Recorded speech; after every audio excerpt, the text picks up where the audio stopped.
For the second time in a decade, the Royals sweep the Baltimore Orioles out of the playoffs. Only this time, they're going to be heading to New York for the ALDS. Let's talk about it all in this edition of Locked On Royals.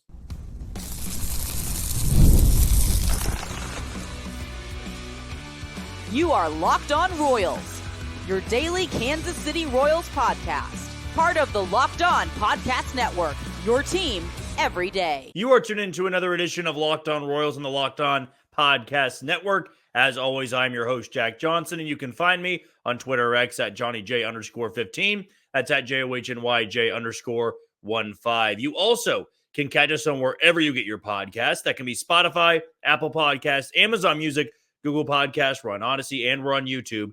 Just be sure to hit that follow button and subscribe. If you're a first-time listener and you want to know a little bit more about me and this show, I am based here in Kansas City. I work at Sports Radio 810 WHB, doing some hosting, some co-hosting, and a little bit of producing as well. But when it comes to this podcast, when you click on this link, you know that you're going to be getting 30 straight minutes of Royals baseball. Now, today's show is brought to you by Booking.com. Booking.yeah, the right stay can make you a fan of any city, even your rivals. Book today on Booking.com, the official accommodation partner of Major League Baseball. Get the Booking.com app today. Well, how about for the second consecutive day, the Royals have your heart racing, have your heart pounding in a one-run thriller, and in both of these days, it is the Kansas City Royals emerging victorious, using the strength of that bullpen, using the strength of the starting pitching, and using the strength of Bobby Witt Jr. to sweep a really good Baltimore team and move on to the American League Divisional Series against the New York Yankees, the number one seed on the American League side. And it's also going to guarantee them a home playoff game next Wednesday at Kauffman Stadium.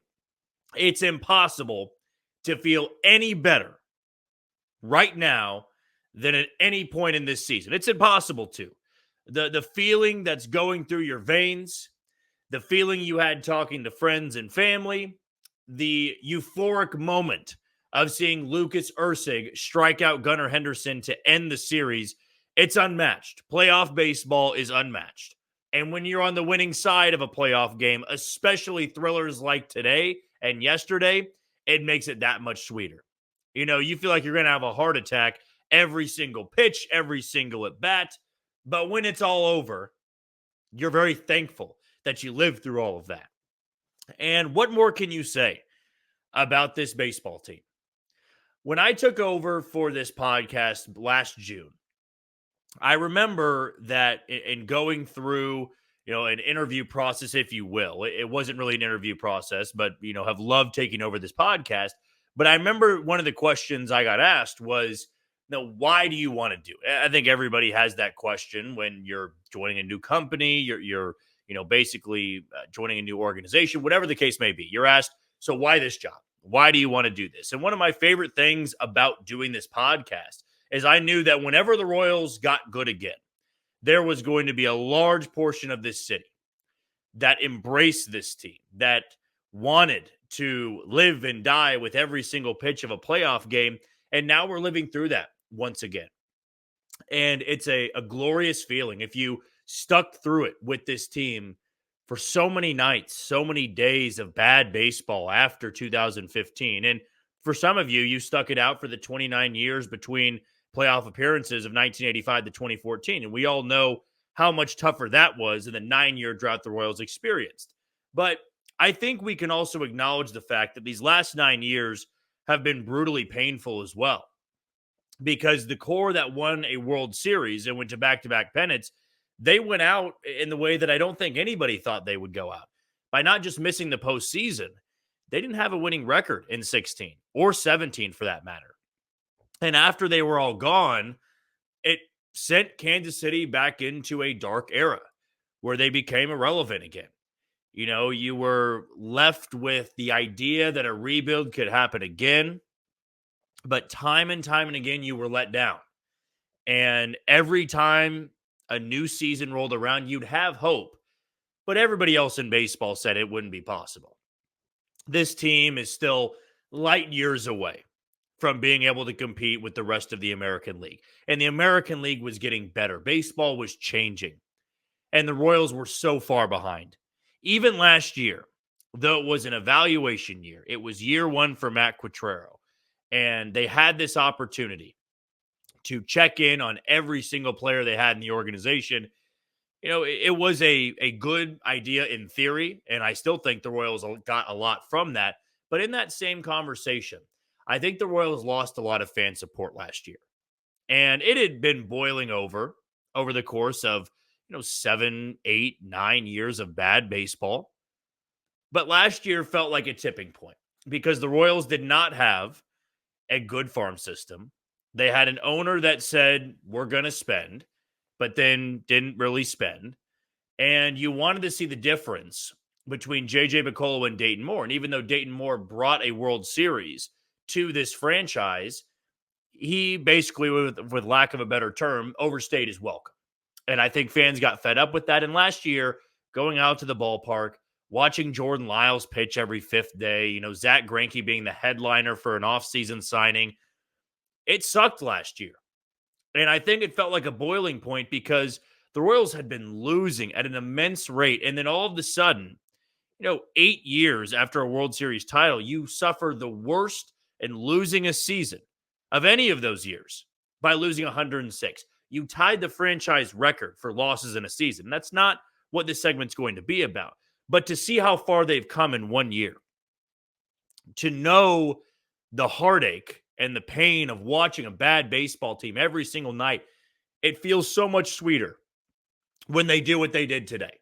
And Baltimore was a team, I'll be honest, I envied so much after they went through their rebuild.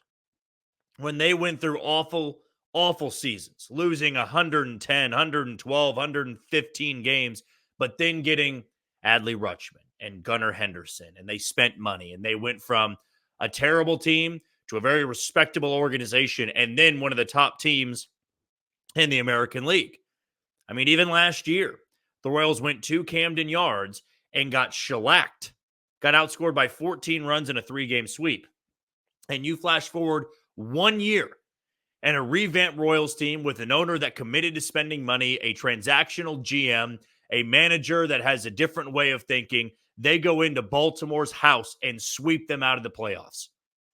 A team that a lot of people out there said they don't deserve to be there. They should give a share of their playoff winnings to the White Sox because they allowed them to back into the playoffs because they went 12-1. And lo and behold, 3 teams left in the American League side are American League Central teams. The only thing standing in the way of the New York Yankees getting to the World Series is the American League Central. So if you want to complain about, well, it's a best of 3, you can always get lucky. Sure, you can say that. But winning is winning. And this Royals team, despite being doubted going into this series, they get it done. Their bullpen did the heavy lifting. We'll talk about them here shortly. They even survived one of the craziest situations today and really all postseason long that was just beginning. Bases loaded, nobody out. And Lugo gets a pop-up, and Angel Serpa comes in and gets a strikeout on a pitch that hits Colton Cowser and then gets a ground ball off Adley Rutschman, and Bobby Witt Jr., just as calm as can be, fields it deep in the hole and throws the first. I mean, this team does so many things that surprise you, that catch you off guard, that really they're a confident group. They didn't get rattled once. No guy out of the bullpen got rattled. No, the offense wasn't great. But if I would have told you that this Royals team would score 3 runs against Baltimore, how many games do you think they would have won? I think if it were me, I'd say 0. If the offense only got 3 runs, I do not think that this Royals bullpen will be able to hold it down long enough to survive a 1-0 game or a 2-1 game. But in reality, that's exactly what they did. 3 runs was enough.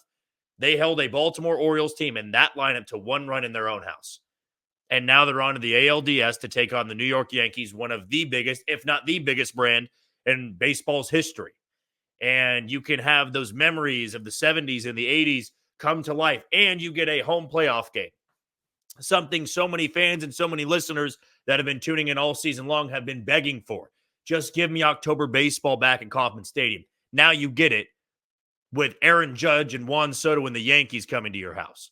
It does not get any better than this, but they had to take care of business first. And the Royals took down Baltimore, right? And even before the series, had a couple of Orioles fans in the comments that found their way to this podcast and said, the Royals have about as good of a chance of winning this series as you do of growing a man beard. Well, the good thing is the Royals won, so we can keep talking about a playoff baseball team, and I might be getting a man beard soon. So maybe those chances went up a lot, and I'll have that chance, but I think we all know that's not really the case. But hey, I'm hopeful. So I'm hopeful I might be able to get a man beard with this, and I think I even promised a few fans that if they go far enough, I'll just go full mustache or whatever facial hair or shave it all off. I don't really care. I'm just pumped to be talking about playoff baseball until next week. We'll get a game this Saturday in the Bronx. We'll get a game on Monday, also Monday Night Football with the Chiefs. Then they'll be back at Kauffman Stadium for Game 3 of the ALDS, regardless of what happens in New York. And that'll be one of the craziest and most fun environments that we have ever seen in that stadium. They get it done. They sweep the Orioles for the second time in a decade, sending Gunnar Henderson and Adley Rutschman and Anthony Santander home. And the Royals will be moving on to New York to continue this fairy tale story. We'll take our first break of the show. When we come back, let's give praise to this bullpen. What a job they did, not only today, but in game 1 of this series. And now there's a different level of confidence going into New York. We'll dive into it next on Locked On Royals. You are tuned into Locked On Royals and the Locked On Podcast Network. I'm your host, Jack Johnson, and you can find me on Twitter or X at JohnnyJ_15. Want to give a shout out to a few sponsors, starting with FanDuel. Hey, NFL fans, you can start the season with a big return on FanDuel, America's #1 sportsbook. So when you get a hunch in the middle of the game, you can check out the latest stats, view live play-by-play, and so much more on the same page where you place your bets. You'll get started with $200 in bonus bets guaranteed when you place your first $5 bet. That's FanDuel.com. And I'm already looking ahead to Saturday night in the Bronx, game 1 of the ALDS. And a guy I'm going to sprinkle some money down on is Michael Massey. He always hits well there. He loves the short porch in right field. I'm going to take him to be a guy to homer in that game. And not sure who the game 1 starter for the Yankees will be just yet, but it will be their true #1. The Royals will likely go with Michael Wacha. But I like Michael Massey in this spot leading off. He seems to have a lot of power at Yankee Stadium, so I'll take him again to be one of the guys to homer in this series against the Bronx Bombers. Also want to give a shout out to PrizePicks, and with PrizePicks, you can get real money sports action with over 10 million members and billions of dollars in award winnings. PrizePicks has made daily fantasy sports accessible to all. You just pick more or less on at least 2 players for a shot to win up to 100 times your cash. Run your game all season long on PrizePicks, and you can win up to 100 times your money on PrizePicks with as little as 4 correct picks. And PrizePicks puts its members first, so all withdrawals are fast, safe, and secure. When your picks hit, you can get your money in as quick as 15 minutes. So download the app today and use code LOCKEDONMLB. That's LOCKEDONMLB to get $50 instantly after you play your first $5 lineup. So go get started today over at PrizePicks and use that code LOCKEDONMLB to get $50 instantly after you play your first $5 lineup. This bullpen has done a complete 180. At a time in the season when you wouldn't expect a average to mediocre bullpen all season long, really. I mean, let's all be honest about this bullpen. It was top heavy. They had Lucas Erceg, they had Chris Bubich, but after that, it was a bullpen that you kind of just flipped a coin every single night. You might get a good version of them. There's not a lot of swing and miss in that bullpen. There's not a lot of high power, not a lot of high velocity. And going into the postseason, what did we even say? We said this back on, I want to say Monday. Monday might have been the time we touched on this because it would have been before game 1 of the wild card series. I had said if they don't get good starts from Cole Reagans and Seth Lugo, they're not going to win this series. And that was a very basic and obvious statement. But what I meant by that was if they're going to trust this bullpen to get 10, 11, 12 outs, that's just asking too much. And how many times did we come on this podcast and say, if you were trusting this bullpen in a 1-run game for the final 3 innings, you were playing with fire. And you just have to temper your expectations. But holy hell have I been wrong on this bullpen and on this series. Seth Lugo got one out in the 5th inning today. And this bullpen came in and didn't allow a run. And in fact, a few guys didn't allow a base runner. I mean, when the bases got juiced and Seth Lugo botched that little swinging bunt and it loaded the bases and Cedric Mullins had already tied the game, what was every fan thinking? Just, if you take yourself back to that moment, what were you thinking? I know for a lot of people it was, here it is. Here's where the game blows open. The crowd's into it. Anthony Santander is going to, go to Utah Street, and it'll be 5-1. This game will be over, and we'll be talking about Michael Wacha trying to save the Royals season tomorrow afternoon. But Seth Lugo, and we can't write him off in this, he was great through 4 innings, ran into trouble in the 5th inning, but also got a crucial out by getting Santander to pop up. Because what that did is put Matt Quatrero in a very easy situation and go, okay, we got a lefty coming up. It's too early in the game for them to pinch hit. And also Colton Cowser is a young hitter that Brandon Hyde, the Royals manager, believes in. So he goes to Angel Serpa, who had a great month of September when getting recalled from Omaha. And he had found that velocity. He was locating that velocity well. And when we had talked about Angel Serpa in the regular season, it was, for a guy that throws as hard as he does from the left side and he's a sinker ball pitcher, it's all about location. Because if you can pinpoint that 97 and 98 mile an hour sinker, you become an absolute weapon to any bullpen out there. And I thought if Angel Serpa went to another organization, as it happened many times before in the Royals evaluation of bullpen arms, they would go elsewhere and they would shine. And I saw that for Angel Serpa. If he left the Royals organization, he would catch on somewhere because a left-hander that can throw 97 and 99 with a sinker and a good slider, that's a weapon. Well, he goes into this spot, and what has always been true about Angel Serpa, he'll throw strikes. He is out there to pound the zone, and he did that with Colton Cowser.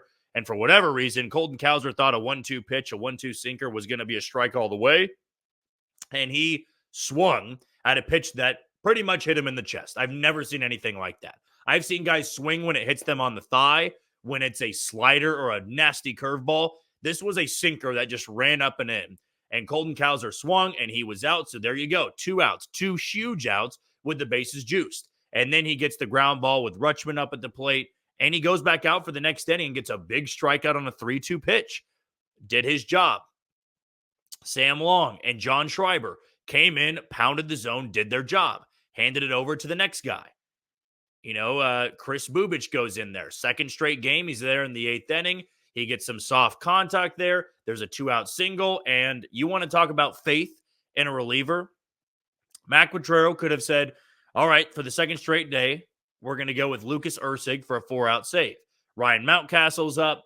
It's righty-lefty. Ryan Mountcastle can give the Orioles the lead right here and then slam the door in the 9th.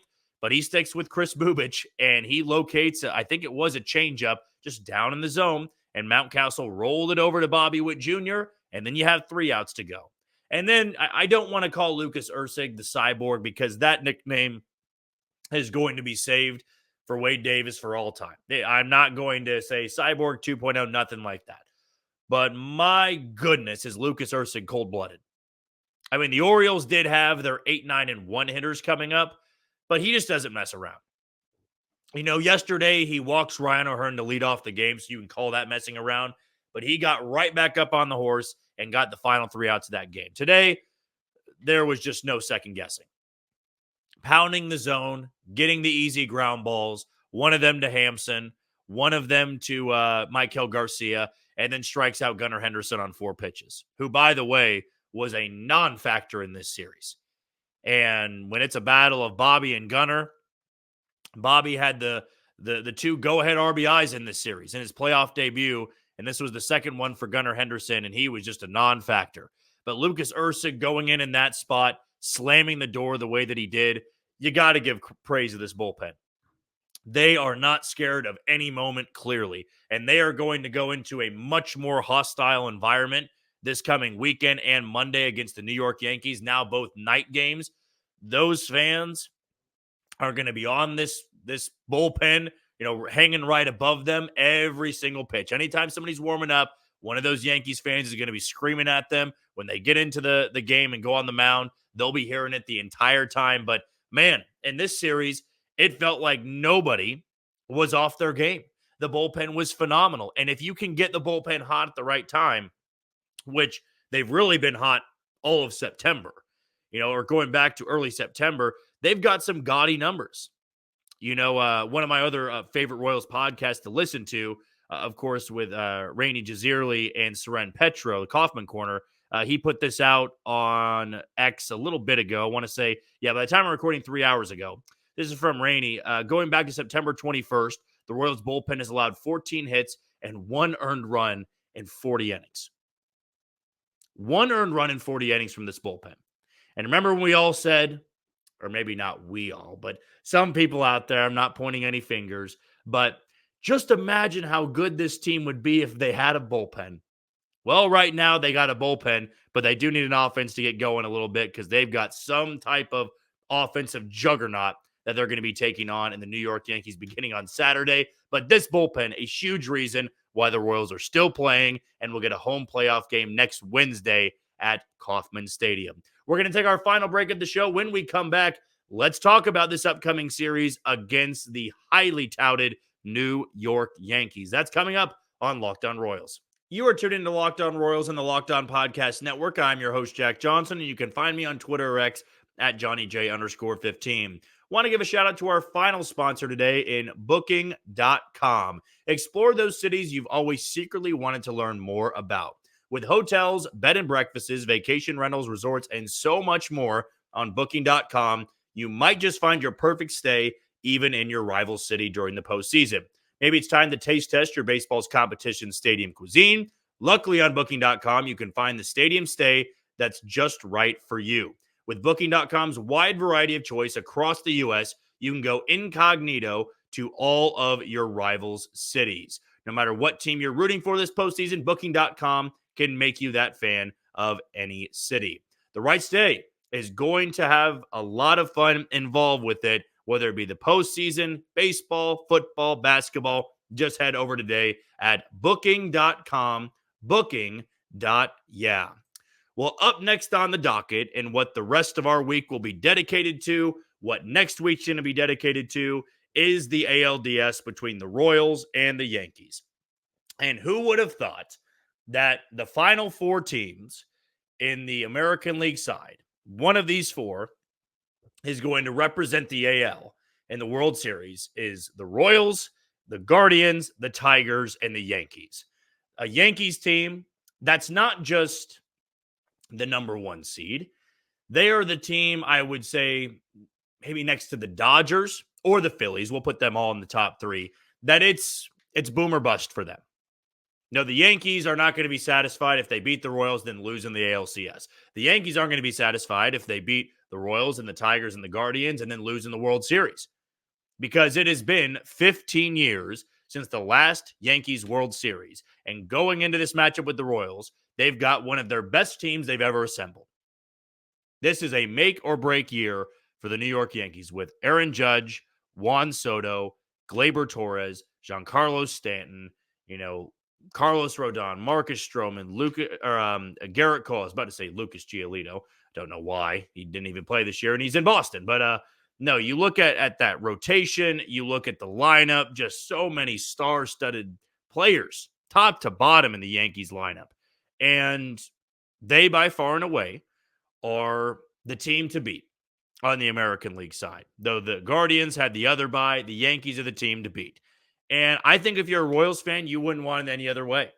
I'm very happy that the Royals played Baltimore and had to go through New York as well, while Detroit got Houston and had to go through Cleveland. Because there's just something about playing the Yankees in October. Something as a lifelong Royals fan, though not as experienced as some of the 50 and 60-year-olds out there, because I didn't live through the 70s and the 80s. This is my first go-around at watching a Royals and Yankees postseason series.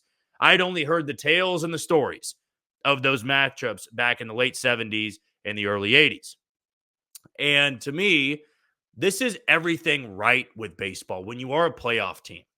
It gives you the villain to root for. The Yankees are a damn good team. Their fan base knows it. They know they're the villain. Everything about it is perfect. And when the Royals return to playoff baseball, they will have the New York Yankees and those gray jerseys with the black/navy blue lettering, the iconic black hat and the Yankee logo, and the Royals will be there as the true American underdog playing this Yankees team. You get the two front runners for the MVP, Aaron Judge and Bobby Witt Jr. It does not get better than that. I can't wait for Saturday night when you see that crowd and you see this Royals team playing in front of it. And as I had mentioned in the second episode of our two-parter yesterday, everything else at this point is gravy. It was important for the Royals to get at least one win in the postseason. I think if it were to be my choice in a wild card loss, a series loss, you would have hoped to lose game one, win game two, and then lose the elimination game, because it would have stung a little bit to win game one and then squander the opportunity by losing the final two.